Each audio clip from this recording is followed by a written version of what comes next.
Sveiki, su jumis sveikinasi neįtikėtini faktai. 1938 metais 29 metų biržos makleris seras Nikolas Vintonas su draugu Martinu Bleiku atvyko į Prahą, kur Bleikas dirbo su pabėgėliais, kurie iš Sudetų krašto bėgo nuo artėjančios Hitlerio armijos.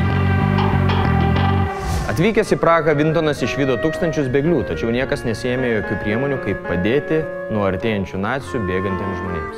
Vintonas nusprendė veikti. Jis susisiekė su įvairių šalių vyriausybėmis, prašydamas pagalbos. Į pagalbos šauksmą atsiliepė tik Švedija ir Britanija. Britanijos vyriausybė sutiko į savo šalį įsileisti vaikus, jeigu Vintonas suras jiems namus ir už kiekvieną vaiką sumokės po 50 svarų užstatą. 1939 metais kovo ir rugpjūčio mėnesiais Vintonas po darbo dienos biržoje naktimis organizuodavo vaikų gabenimą į Jungtinę karalystę. Ieškodamas vaikams šeimų, britų laikraščiuose ir bažnyčiose platino skelbimus.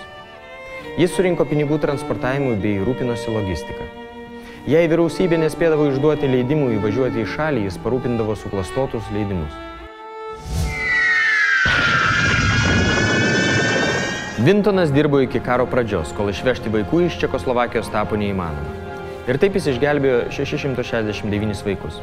Įspūdingiausia šioje istorijoje tai, kad Nikolas Vintonas apie išgelbėtus vaikus niekam nepasakojo net 50 metų.